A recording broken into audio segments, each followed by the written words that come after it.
ജോബി സാറിനെ എത്രയും സ്നേഹത്തോടെ മറ്റൊരു വീഡിയോയിലേക്ക് സ്വാഗതം ചെയ്യുന്നു. നമസ്കാരം. മെഡിക്കൽ പ്രൊഫഷണൽ കോഴ്സുകൾ നീറ്റ് 2023 നമുക്ക് കിട്ടുന്ന മാർക്കിൻ്റെയും ഭരണഘടന അനുശാസിക്കുന്ന റിസർവേഷനൊക്കെ അനുസരിച്ച് നമുക്ക് ഏറ്റവും നല്ല സ്ഥാപനങ്ങൾ മെഡിക്കൽ പ്രൊഫഷണൽ കോഴ്സുകൾ നിങ്ങൾക്ക് സെലക്ട് ചെയ്യാൻ സാധിക്കും. നമുക്കറിയാം, ഒരു MBBS ഒരു ഡോക്ടർ എന്നുള്ള സ്വപ്നത്തിൽ തന്നെയായിരിക്കും ഏതൊരു വിദ്യാർത്ഥിയും നീറ്റ് 2023 സമീപിക്കുന്നത്. അതും ഗവൺമെൻറ് മേഖലയിലുള്ള ഒരു സ്ഥാപനത്തിൽ പ്രവേശനം നേടണം എന്നുള്ളത് തന്നെയായിരിക്കും കൂടുതൽ വിദ്യാർത്ഥികളുടെയും ആഗ്രഹം. അതിനു മുമ്പ് ഒരു വാക്ക്, MBBSൻ്റെ ഈ കോഴ്സിന് ചേരുമ്പോൾ ഈ കോഴ്സ് തനിക്ക് പറ്റിയതാണോ, എന്താണ് അവിടെ പഠിക്കുന്നത്, അല്ലെങ്കിൽ ഇതിൻ്റെ ഏറ്റവും അധികം സാധ്യതകൾ, ജോബി സാറ് ഇത്രയധികം ഉള്ളൊരു എക്സ്പീരിയൻസിൽ നിന്ന്, ഇത്രയധികം കുട്ടികളെ കണ്ടതിൽ നിന്ന് MBBS എന്നുള്ള കോഴ്സ് ഓപ്റ്റ് ചെയ്യേണ്ടത് യഥാർത്ഥത്തിൽ ആരാണ്? MBBS എന്നുള്ളത് നമ്മൾ സാധാരണ പറയാറുണ്ട്, ഏറ്റവും മിടുക്കരായിട്ടുള്ള, ഏറ്റവും അക്കാഡമിക് ക്ലാസ്സിലെ ടോപ്പ് അല്ലെങ്കിൽ സ്കൂൾ ടോപ്പേഴ്സിനുള്ളതാണ് എന്നൊരു ധാരണ പലർക്കും ഉണ്ട്. ശരി ശരി. പക്ഷേ എൻ്റെ ഒരു അനുഭവത്തിലും കാഴ്ചപ്പാടിലും അങ്ങനെയല്ല തോന്നിയിരിക്കുന്നത്. നമുക്ക് ഒരു ആവറേജ് ഇൻ്റലിജൻസ് ഒക്കെ മതിയാകും. ഒരു ആവറേജിന് പറ്റിയ ഒരു പ്രൊഫഷൻ തന്നെയാണ് ഈ ഒരു പ്രൊഫഷൻ. തീർച്ചയായിട്ടും. പക്ഷെങ്കിൽ ഹൈലി അക്കാഡമിക് ആയിരിക്കണം. പറഞ്ഞാൽ അക്കാഡമിക് ഓറിയൻറ്റേഷൻ നന്നായിട്ടുണ്ടാകും, ഹാർഡ് വർക്കിംഗ് ടെൻഡൻസി ഉണ്ടായിരിക്കണം. കാരണം നമുക്ക് ഒരുപാട് കാര്യങ്ങൾ മെമ്മറൈസ് ചെയ്യാനുണ്ട്. അത് പഠിക്കുന്ന സമയത്തും കുട്ടികൾ ഇതിനു വേണ്ടി, നീറ്റിന് വേണ്ടി മുന്നേ കോച്ചിങ് അല്ലെങ്കിൽ നീറ്റിന് വേണ്ടി അവർ പ്രിപ്പയർ ചെയ്യുന്ന സമയത്ത് തന്നെ നന്നായിട്ട് മെമ്മറൈസ് ചെയ്യാനുണ്ട്. തീർച്ചയായിട്ടും. അതുകൂടാതെ ഈ കോഴ്സ് ചെയ്യുന്ന സമയത്തും നല്ലപോലെ കാര്യങ്ങൾ ഓർത്ത് വെക്കാണ്. അപ്പം നല്ലൊരു മെമ്മറി പവർ പ്രധാനപ്പെട്ട അതുണ്ടായിരിക്കണം. പിന്നെ നമ്മൾ പൊതുവെ പറയാറുണ്ട്, ഏത് പ്രൊഫഷനും നമ്മൾ പാഷനേറ്റായിട്ട് സമീപിക്കണം എന്ന് പറയുന്നുണ്ട്. അതിവിടെയും ബാധകമാണ്. ഇവിടെ നമുക്ക് ആ പാഷൻ്റെ കൂടെ ചേർന്ന് വരുന്ന മറ്റൊരു വാക്കുകൂടെ ഉപയോഗിക്കേണ്ട ഒരു കമ്പാഷനേറ്റും കൂടെ ആയിരിക്കണം. തീർച്ചയായിട്ടും തീർച്ചയായിട്ടും. കാരണം നമ്മൾ സഹജീവികളെയാണ് നമ്മളിവിടെ ശുശ്രൂഷിക്കാൻ പോകുന്നത്. അപ്പോൾ അവരോട് തീർച്ചയായിട്ടും കമ്പാഷനേറ്റ് ആയിട്ട് അല്ലെങ്കിൽ എമ്പതറ്റിക് ആയിട്ട് പെരുമാറാൻ സാധിക്കുന്ന ഒരു ഡോക്ടറിനെ മാത്രമേ പണ്ടും ഇനി മുന്നോട്ടാണെങ്കിലും സമൂഹം അംഗീകരിക്കുകയുള്ളൂ. ആ രീതിയിലുള്ള ഒരു നമുക്ക് പൊതുവേ നമ്മൾ ഡോക്ടേഴ്സിനെ അക്സെപ്റ്റ് ചെയ്യുന്ന ഒരു സൊസൈറ്റിയാണ്. പക്ഷേ ഇനി അത് മുന്നോട്ട് കൂടുതൽ എത്തിക്കലായിട്ടുള്ള പ്രാക്ടീസ് നടത്തുന്ന, മറ്റുള്ളവരെ അക്സെപ്റ്റ് ചെയ്യുന്ന ഡോക്ടേഴ്സിനാണ് ഇനി സാധ്യത കൂടുതലുള്ളത്. പിന്നെ നന്നായിട്ട് പഠിക്കാൻ, ഇതൊരു ലോങ് ടൈം കരിയറാണ്. നമ്മളൊരു MBBS ഫസ്റ്റ് ഡിഗ്രി കൊണ്ട് നമ്മൾ എങ്ങും എത്തുന്നില്ല. അതിനുശേഷം സ്പെഷ്യാലിറ്റി നമ്മൾ MDO MSO അതിൻ്റെ PG എടുക്കുന്നുണ്ട്. വീണ്ടും അതിൻ്റെ സൂപ്പർ സ്പെഷ്യാലിറ്റിയിലേക്ക് DMO അല്ലെങ്കിൽ അതിൻ്റെ MCH അങ്ങനെയുള്ള സൂപ്പർ സ്പെഷ്യാലിറ്റിയിലേക്ക് വന്നെങ്കിൽ മാത്രമേ നമുക്കൊരു ഓങ്കോളജിസ്റ്റോ നെഫ്രോളജിസ്റ്റോ ന്യൂറോളജിസ്റ്റോ ഒക്കെ ആയിട്ട് നമുക്ക് മാറാൻ പറ്റുള്ളൂ. കാരണം അങ്ങനെയുള്ള ഡോക്ടേഴ്സിനെ അന്വേഷിച്ചാണ് ഇന്നിപ്പോൾ ഹോസ്പിറ്റൽസിൽ പേഷ്യൻസ് വരുന്നത്. തീർച്ചയായിട്ടും സാധാരണക്കാരാണെങ്കിലും പേരിൽ തന്നെയാണ് വരുന്നത്. അവർ ഒരു സെക്കൻഡ് ഒപ്പീനിയനൊക്കെ എടുത്തായിരിക്കും തീർച്ചയായിട്ടും വരുന്നത്. അപ്പോൾ അങ്ങനെ വേണമെങ്കിൽ നമ്മൾ ആ ഒരു ലോങ് ടൈം ആയിട്ട് തന്നെ ഒരു 30 വയസ്സ് പറയുന്നത് പോലും പ്രാക്ടീസിങ് ആണ്. ഒരു 30 വയസ്സ് ഒക്കെ മുന്നേ കണ്ടു വേണം, ഒരു 12 വർഷം നമ്മളെ കണ്ടുകൊണ്ട് വേണം എടുക്കാൻ. കാരണം നമ്മൾ 4.5 വർഷത്തെ കോഴ്സ്, 1 വർഷത്തെ ഇൻറ്റേൺഷിപ്പ് 5.5, അത് സ്വാഭാവികമായിട്ട് 6 വർഷമാകും. പിന്നെ നമ്മളൊരു നീറ്റ് PG എഴുതിയാണല്ലോ PGയിലേക്ക് വരുന്നത്. അപ്പോൾ ചിലപ്പോൾ ഒരു വർഷം അവിടെ നഷ്ടപ്പെടുന്നിരിക്കാം. പിന്നെ 3 വർഷമാണ് PG. പിന്നെ സൂപ്പർ സ്പെഷ്യാലിറ്റി വരുമ്പോൾ അതും വീണ്ടും 3 വർഷമാണ്. അതിനും എൻട്രൻസ് ഉണ്ട്. തീർച്ചയായിട്ടും. സീറ്റുകളുടെ എണ്ണം വളരെ കുറയാണ് അങ്ങോട്ട് വരുമ്പോൾ. അപ്പോൾ അതുകൊണ്ട് ഒരു ലോങ് ടൈം കരിയറായിട്ട് ഇതിനെ കാണണം. തന്നെയുമല്ല, ഈ നമ്മുടെ പഠനം ഇവിടെ കൊണ്ട് അവസാനിക്കുന്നുമില്ല. തീർച്ചയായിട്ടും ഏറ്റവും അപ്ഡേറ്റ് ആയിട്ട് ഒരു ഡോക്ടർ, നമുക്കറിയാം, ഡോക്ടർ എന്ന് പറയുമ്പോൾ ആ ഡോക്ടർ ഇപ്പോൾ ഗവൺമെൻറ് സർവീസ് ജോലി ചെയ്യുന്നു, റിട്ടയർ ചെയ്താലും നമ്മൾ റിട്ടയർഡ് ഡോക്ടർ എന്നുള്ള രീതിയിലല്ല കാണുന്നത്. തീർച്ചയായിട്ടും ഡോക്ടർ എന്ന രീതിയിൽ തന്നെയാണ് അദ്ദേഹം പ്രാക്ടീസ് ചെയ്യുന്നത്. അപ്പോൾ അദ്ദേഹത്തിൻ്റെ പ്രാക്ടീസ് ടൈമിലെല്ലാം പുതുതായിട്ട് ഈ ഒരു മേഖലയിൽ വരുന്ന അപ്ഡേഷൻസ്, വലിയ മാറ്റങ്ങൾ ഈ മേഖലയിൽ, പ്രത്യേകിച്ച് ഡയഗ്നോസിലും അതുപോലെ നമ്മൾ ഉപയോഗിക്കുന്ന ഇൻസ്ട്രുമെൻസിലും മെഷീൻസിലും മരുന്നിലൊക്കെ ഒരുപാട്, സാർ പറഞ്ഞ പോലെ മരുന്നിൽ വലിയ മാറ്റങ്ങളായി. നമ്മൾ ജീനോം സീക്വൻസിങ്ങിൻ്റെ കാലഘട്ടമാണ്. അതുകൊണ്ട് ഇപ്പോൾ പേഴ്സണലൈസ്ഡ് മെഡിസിനാണ്. പണ്ടൊക്കെ നമ്മൾ പാറ്റേൺ റെക്കഗ്നിഷൻ നടത്തി, അതായത് ഏകദേശം ഒരേ രീതിയിലുള്ള, ഇപ്പം പനിയും ചുമയും ഉള്ള ആളുകൾക്ക് ഒരേ രീതിയിലുള്ള മെഡിസിൻ കൊടുത്തുകൊണ്ടിരുന്നതിന് പകരം ഇപ്പോൾ സ്പെസിഫിക് ആയിട്ട് കൊടുക്കേണ്ട അവസ്ഥ, അത് കൃത്യമായിട്ട് ഓരോരുത്തർക്കും വേണ്ടത് ആ രീതിയിലേക്ക് കാര്യങ്ങൾ വന്നു. അതുപോലെ തന്നെ ടെക്നോളജി നല്ല രീതിയിൽ ഇംപ്ലിമെൻറ്റ് ചെയ്തിട്ടുണ്ട്. അപ്പോൾ അതൊക്കെ മനസ്സിലാക്കി പഠിക്കാൻ. അപ്പോൾ നമ്മൾ ടെക്സ്റ്റ് ബുക്കുകൾ വായിക്കാനും ജേർണൽസ് വായിക്കാനും അതോടൊപ്പം തന്നെ ഗൂഗിള് ചെയ്യാനും പുതിയ അറിവുകൾ സ്വീകരിക്കാനും ഒക്കെ തയ്യാറായിട്ടുള്ള അങ്ങനെയുള്ള ആളുകൾ വേണം. തീർച്ചയായിട്ടും നമ്മൾ മെഡിക്കൽ കോളേജുകളിൽ വിസിറ്റിങ്ങിനായിട്ട് പോകുമ്പോൾ ഇപ്പോൾ ഈ +1 +2 വേണ്ടിയിട്ട് കൂട്ടത്തിൽ മെഡിക്കലിന് വേണ്ടിയിട്ട് ചെയ്യുകയും അതിനുശേഷം വേണം റിപ്പീറ്റ് ചെയ്തിട്ടൊക്കെ MBBS എത്തുമ്പോൾ അതുവരെ പഠിച്ചത് അല്ല അതിനേക്കാളും ഏറെ ഉണ്ട് എന്നുള്ളത് മനസ്സിലാക്കുന്ന ഒരു പക്ഷേ ആ ഫസ്റ്റ് ഇയറിലൊക്കെ ചെല്ലുമായിരിക്കും. എനിക്ക് തോന്നുന്നു MBBS ഫസ്റ്റ് ഇയറിലും ലാസ്റ്റ് ഇയറിലും ആയിരിക്കും ഏറ്റവും കൂടുതൽ പഠിക്കാനായിട്ടുണ്ടാവുക. എന്നിരുന്നാൽ തന്നെയും ഇന്ന് ഇന്ത്യയിൽ അവൈലബിൾ ആയിട്ടുള്ള ഡിഗ്രി പ്രോഗ്രാമുകൾ എനിക്ക് തോന്നുന്നു ഏറ്റവും നല്ലൊരു മേഖല തന്നെയല്ലേ MBBS? തീർച്ചയായിട്ടും എല്ലാ തരത്തിലും നമ്മൾ സമൂഹം ആ രീതിയിൽ കാണുന്നു. തന്നെയുമല്ല ഒരു ഡോക്ടറെ സംബന്ധിച്ച് വളരെ ഡീസൻ്റ് ആയിട്ടുള്ളൊരു സാലറി, അത് ഗവൺമെൻറ് സെക്ടറിലാണെങ്കിലും പ്രൈവറ്റ് സെക്ടറിലാണെങ്കിലും ഡീസൻ്റ് ആയിട്ടുള്ള സാലറി കിട്ടുന്നുണ്ട്. ഒരു ലൈഫ് സ്റ്റൈലും ഒരു നോർമൽ നല്ലൊരു രീതിയിലുള്ള ലൈഫ് സ്റ്റൈൽ നമുക്ക് കീപ്പ് ചെയ്തുകൊണ്ട് മുന്നോട്ട് പോകാൻ സാധിക്കുന്നുണ്ട്. സമൂഹത്തിൽ നല്ല അക്സെപ്റ്റൻസ് കിട്ടുന്നുണ്ട്.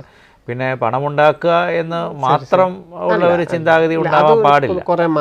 അത് മാറിയിട്ടുണ്ട്. ഒരു എത്തിക്കൽ പ്രാക്ടീസൊക്കെ നമ്മളൽപ്പം മൂല്യങ്ങൾ ഒക്കെ സൂക്ഷിച്ചുകൊണ്ട് നമുക്ക് മുന്നോട്ട് പോകാൻ പറ്റിയെങ്കിലേ നേരത്തെ പറഞ്ഞാൽ എമ്പതറ്റിക്കായിട്ട് പോകാൻ പറ്റുള്ളൂ. അങ്ങനെയുള്ളവരെ അക്സെപ്റ്റ് ചെയ്യുന്നില്ല. കാരണം ഇന്ന് മെഷീൻസ് മിക്കവാറും കാര്യങ്ങൾ ചെയ്യാൻ തയ്യാറാണ്.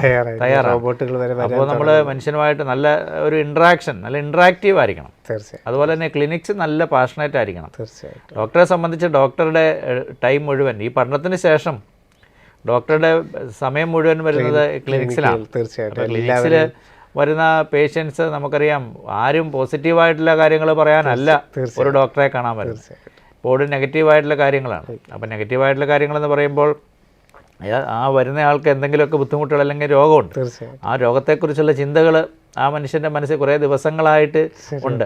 ആ ചിന്തകളുടെ എഫക്റ്റായിട്ട് ഒരു വികാരങ്ങൾ എപ്പോഴും നെഗറ്റീവാണ്. കഴിഞ്ഞ കുറേ ദിവസങ്ങളായിട്ട് നെഗറ്റീവായിട്ടുള്ള വികാരങ്ങളുണ്ട്. അതിനനുസരിച്ച് പ്രവൃത്തികളും അദ്ദേഹം ചെയ്തിട്ടുണ്ടായിരുന്നു ആ വികാരങ്ങളെ ഉൾക്കൊണ്ടുകൊണ്ടുള്ള. അപ്പോൾ അങ്ങനെയുള്ളൊരു മനുഷ്യൻ ഡോക്ടറെ അടുത്ത് വന്ന് പറയുമ്പോൾ ആ ഡോക്ടർക്ക് അവിടെ ഒരുപാട് കാര്യങ്ങൾ ചെയ്യാനുണ്ട്. ആ ഡോക്ടറെ പ്രവൃത്തി അത് ഒരു തലോടലോ അല്ലെങ്കിൽ നല്ല സംസാരമോ ഒക്കെ ആകാം. അതിൽ നിന്ന് ആ മനുഷ്യൻ്റെ വികാരങ്ങൾ നെഗറ്റീവായിരുന്നു ഒരുപക്ഷെ അപ്പോൾ തന്നെ അത് പോസിറ്റീവായിട്ട് മാറാനുള്ള ഒരു സാധ്യതയുണ്ട്. അതിനനുസരിച്ചായിരിക്കും ആ മനുഷ്യൻ ഇനി പുറത്തിറങ്ങുമ്പോൾ അദ്ദേഹം ഇടപെടുന്ന സമൂഹത്തിലും കുടുംബത്തിലുമൊക്കെ അദ്ദേഹത്തിൻ്റെ പ്രവൃത്തികൾ നേരെ വ്യത്യാസം വരികയാണ്, ചിന്തകൾ മാറുകയാണ്. അപ്പോൾ അത്രയും അതിൻ്റെ ഒരു എഫക്റ്റ് അല്ലെങ്കിൽ ഇൻഫ്ലുവൻസ് സമൂഹത്തിൽ മൊത്തത്തിൽ ഉണ്ടാകാം. കാരണം ഒരു വ്യക്തിയെ നന്നായിട്ട് സ്വാധീനിക്കാൻ പറ്റുന്ന ആളാണ് ഒരു ഡോക്ടർ എന്ന് പറയുന്നത്. അപ്പോൾ അത് എത്ര പേര് വന്നാലും നമ്മൾ അതെല്ലാം സഹിഷ്ണുതയോടെ കേൾക്കാനുള്ള ഒരു മനോഭാവം ഉണ്ടാവണം. അപ്പോൾ അതൊക്കെ പ്രധാനപ്പെട്ട കാര്യങ്ങളാണ്. പിന്നെ എനിക്ക് തോന്നുന്നു ഇപ്പം ഡോക്ടർ എന്നുള്ള കൺസെപ്റ്റ് നമുക്കൊരു പക്ഷേ ഒരു 8ാം ക്ലാസ് 9ാം ക്ലാസ്സിലൊക്കെ പഠിക്കുമ്പോഴായിരിക്കാം ഡോക്ടർ എന്നുള്ള കൺസെപ്റ്റും MBBS ആണ് എടുക്കേണ്ടതെന്നുള്ളതിനെക്കുറിച്ചൊക്കെ കുട്ടികൾക്ക് തോന്നുന്നത്.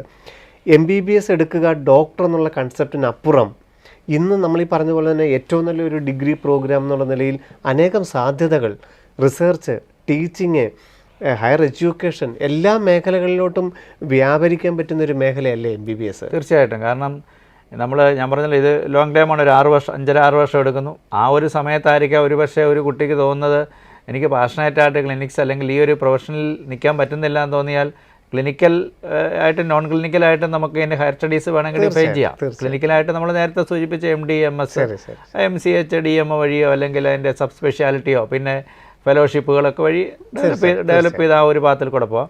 ഇനി അതല്ലെങ്കിൽ തീർച്ചയായിട്ടും നമുക്ക് നോൺ ക്ലിനിക്കലായിട്ടുള്ള ഒരുപാട് സാധ്യതകളുണ്ട് ഒരു ഡോക്ടർ എന്നുള്ള മേഖലയപ്പുറം. കാരണം ഈ MBBS പഠിക്കുന്ന സമയത്ത് അനാട്ടമിയും ഫിസിയോളജിയും അതുപോലെ തന്നെ ഫാർമക്കോളജിയും ജെനറ്റിക്സും ഒക്കെ പഠിക്കുന്നുണ്ട്, ഫോറൻസിക്കും ഒക്കെ പഠിക്കുന്നുണ്ട്. അപ്പോൾ ഈ പറഞ്ഞ അനാട്ടമി ഫിസിയോളജി അല്ലെങ്കിൽ ഫോറൻസിക്കിലേക്ക് മാറാം, ജെനറ്റിക്സിലേക്ക്, ഇങ്ങനെ എല്ലാ മേഖലകളിലേക്ക് മാറാനുള്ള സാധ്യതയുണ്ട്. അതുകൂടാതെ MBBSന് ശേഷം നേരിട്ട് റിസർച്ചിനുള്ള സാധ്യതയുണ്ട്.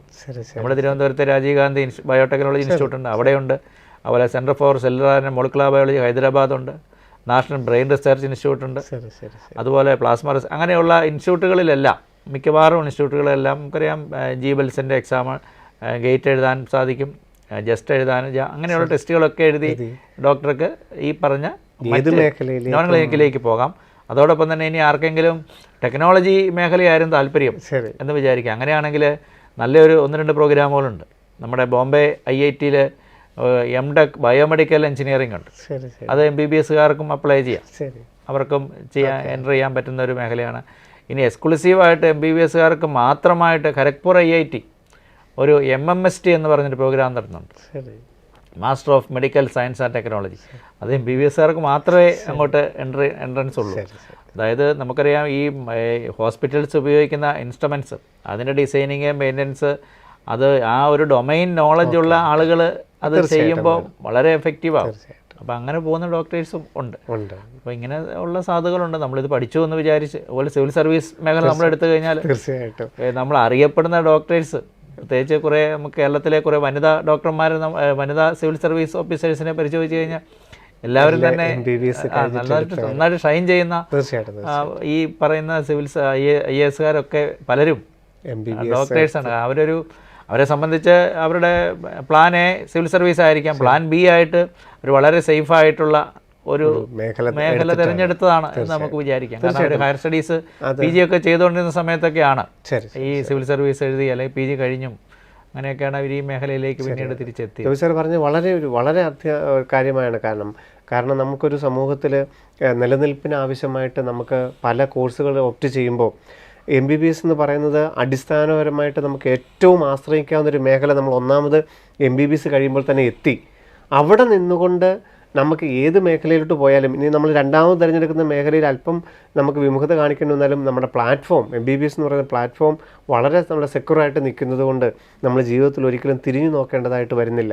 ഏത് മേഖലയിലേക്കും നമ്മൾ ആദ്യം പറഞ്ഞതുപോലെ തന്നെ ഏത് മേഖലയിലേക്ക് നിങ്ങൾക്ക് കടന്നു ചെല്ലാവുന്ന ഏറ്റവും നല്ലൊരു ഡിഗ്രി പ്രോഗ്രാം എന്നുള്ള നിലയിൽ വേണം നിങ്ങൾ MBBSനെ നോക്കിക്കാണാൻ എന്നുള്ളൊരു അഭ്യർത്ഥനയും കൂടി ടീം ബിർലിൻ്റെ നിങ്ങൾക്ക് മുമ്പിൽ വെക്കുന്നുണ്ട്. പിന്നെ ചെറിയ കുട്ടികളെങ്കിലും ചോദിക്കുന്നൊരു ചോദ്യം, ഏത് കോളേജിലായിരിക്കണം? ഇപ്പം ഗവൺമെൻറ് കോളേജുകളിൽ എല്ലാവരും പഠിക്കണമെന്ന് താല്പര്യപ്പെടുന്നു. സ്വകാര്യ മേഖലയിലെ കോളേജുകളിലെ കുറേയും കൂടെ തിരക്കുകളൊക്കെ ഇല്ലാതെ കുറേയും കൂടെ നന്നായിട്ട് താമസിക്കാനൊക്കെ ഉള്ള ആ രീതിയിൽ നമുക്ക് ചെയ്യാൻ സാധിക്കുന്നു. PG സെലക്ഷൻ കിട്ടുന്നതിനെ ഏത് രീതിയിലായിരിക്കും ചോദിക്കുന്നു. നോർമലൈസ് ചെയ്ത് ചോദിക്കുകയാണെങ്കിൽ ഒരു എയിംസ് സ്ഥാപനങ്ങളിൽ നമ്മൾ MBBS പഠിക്കുന്നു, അല്ലെങ്കിൽ ഒരു ഗവൺമെൻറ് കോളേജുകളിൽ, നമ്മുടെ സ്റ്റേറ്റ് ലെവലിൽ ഒരു ഗവൺമെൻറ് കോളേജിൽ MBBS പഠിക്കുന്നു, അങ്ങനെ നമ്മൾ വേർതിരിച്ച് കാണേണ്ടതായിട്ടുണ്ടോ? എന്തുകൊണ്ടാണ് എയിംസിന് ഇത്രയധികം പ്രാധാന്യം കിട്ടുന്നത്? ഏത് രീതിയിൽ നോക്കുമ്പോഴാണ്? ക്ലിനിക് വൈസ് ആണോ, അക്കാഡമിക് വൈസ് ആണോ? എയിംസിന് പ്രാധാന്യം കൂടുതൽ അക്കാഡമിക് വൈസ് തന്നെയാണ്. ശരി. കാരണം നമ്മൾ എയിംസ് ഡൽഹി ആണ് നമ്മൾ എടുക്കുന്നത്. ഡൽഹിയിലെ ഡോക്ടർ എന്നുള്ള നിലയിൽ നമ്മൾ ആഗ്രഹിക്കുമ്പോൾ തന്നെ ആദ്യത്തെ സ്ഥാപനം ഡൽഹിയാണ്. നമുക്കറിയാം അവിടെ അഡ്മിഷൻ കിട്ടുന്നവരുടെ റാങ്കുകൾ നോക്കിയാൽ 1 to 50 അല്ലെങ്കിൽ 55 ഒക്കെയാണ് സാധാരണ വരുന്നത്. ഇപ്പോൾ രാജ്യത്തിൻ്റെ ക്രീമാണ് അങ്ങോട്ട് വരുന്നത്.